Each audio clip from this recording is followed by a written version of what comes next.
Here are my picks for the 5 most underrated teams in the NFL going into this upcoming National Football League season.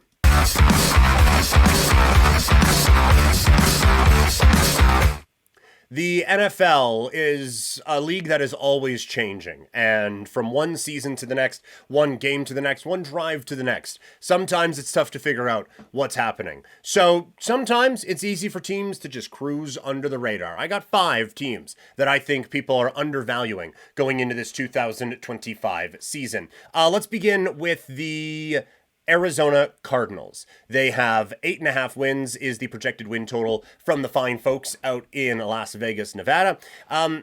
I actually am quite high on this football team. I think the division is wide open, first and foremost. I think Kyler Murray can still ball out a little bit. Like he probably isn't going to reach the ceiling that people maybe thought he would when he was the first overall pick, but the guy can ball out a little bit. They have a couple very strong running backs. It's another year of development for Marvin Harrison Jr. So I think that this is a team that is going to progress a little bit. And then they added some more pieces on the defensive side. So I think that this is actually a pretty good football team now, going in a division just kind of filled with good but not great. So I think opportunities are there for Arizona to have a season that is above 500, which would get them over this 8.5, which means I think they're being underrated.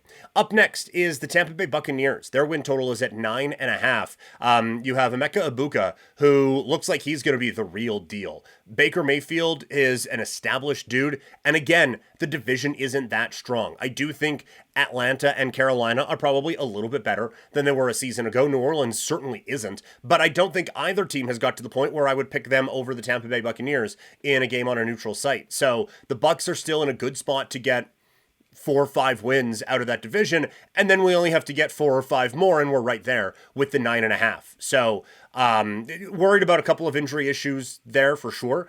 And I know the offensive coordinator left town, and that was kind of what was one of the selling points with Baker Mayfield and everything like that. But this is still a good football team surrounded by not good football teams in that division. So I like Tampa Bay as an undervalued team.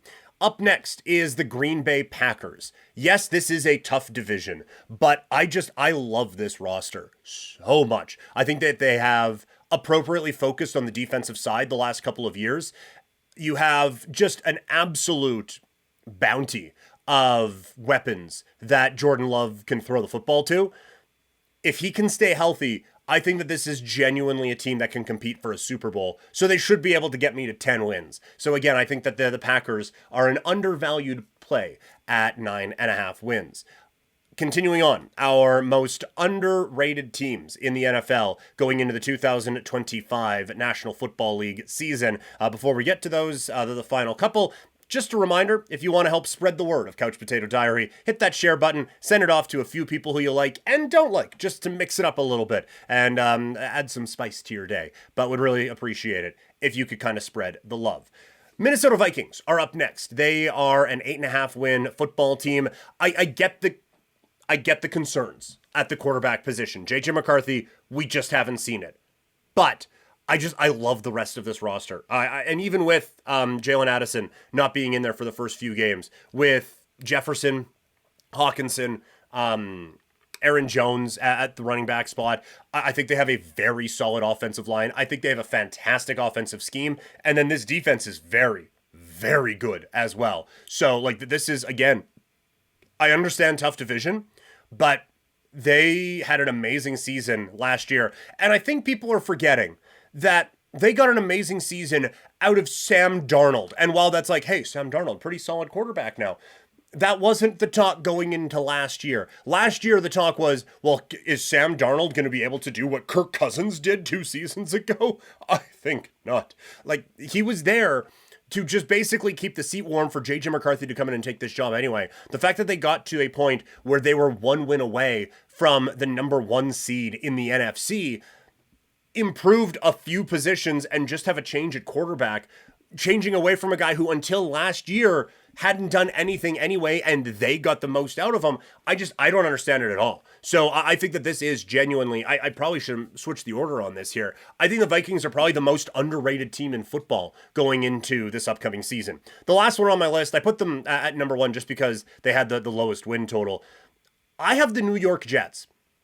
And I know some of the reports around Jets camp with Justin Fields having some accuracy issues and things like that, it doesn't sound great. But again, I keep coming back to the sell around last season was this is a really good roster. Aaron Rodgers doesn't have to do a whole lot. Well, now I think it's still a really good roster, and now Justin Fields doesn't have to do a whole lot. I think with Aaron Glenn there, pushing all the right buttons, I do think Fields has an opportunity to be an upgrade over Aaron Rodgers, so I like the Jets at 5.5 as an underrated team in the NFL for the 2025 season. So those are my picks for the most underrated teams in the National Football League: Arizona, Tampa Bay, Green Bay, Minnesota, and the Jets, Jets. What are your thoughts? Do we agree on all 5? Do we disagree on some? Am I completely out to lunch? Let me know either in the chat if you're watching live or in the comments below if you are watching this after the fact. Take Couch Potato Diary with you wherever you go. We are available in podcast form on Spotify, Apple, or wherever you get your podcasts.